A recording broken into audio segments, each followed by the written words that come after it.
অনেক দিন হয়েছে পেঁপে দিয়ে ডিম দিয়ে রান্না করো না, আর খাওয়া হয় না অনেক বছর ধরতে গেলে, এটা বললো হঠাৎ করে আপনাদের ভাইয়া।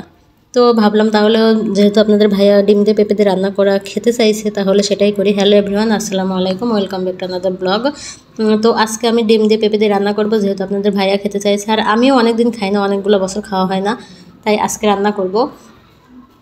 তো আমি একটা পেঁপে কিনে নিয়েছি, কিনে নিয়ে অর্ধেক পেঁপে ছিল আর বাকিটা খাওয়া হয়ে গেছিলো ভর্তা করে। তো আপনাদের ভাইয়া ভর্তাটাও অনেক পছন্দ করে, ওই বলছিল ভর্তাও খাবে, তাই একটা পেঁপে কিনে নিয়েছিলাম, তো ভর্তাও করা হয়েছে।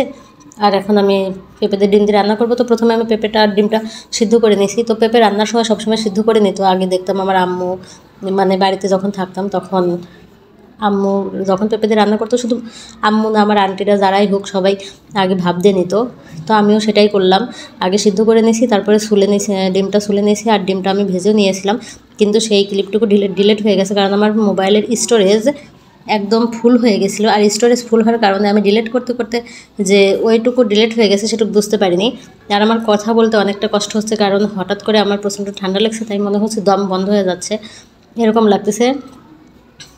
হঠাৎ করে প্রচণ্ড অসুস্থ হয়ে গেছি।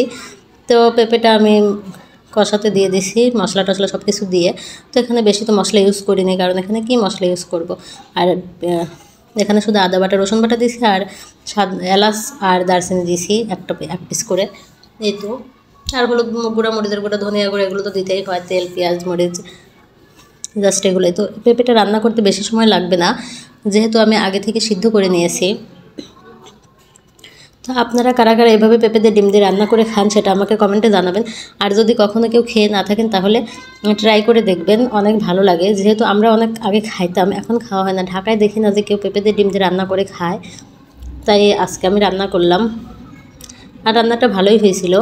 তো এই যে ডিম আমি দিয়ে দিলাম, এখন ডিম দিয়ে দিছি। এখন আর ঝোলটা একটু শুকাবো, তো কড়াইও চেঞ্জ করে ফেলেছি, একটু পরে আমি জিরা গুঁড়া দিয়ে নামিয়ে ফেলবো, কারণ তরকারি রান্নাটা শেষের দিকে। আমি ঝোলটা এরকমই রাখবো, বেশি মানে অনেক বেশি রাখবো না, একটু নামায় রাখলে তখন আর একটু কমে যাবে, আর একটু তখন জমে যাবে। তো ডিম রান্না শেষ হবে, ভালো থাকবেন, সুস্থ থাকবেন, আল্লাহ হাফেজ।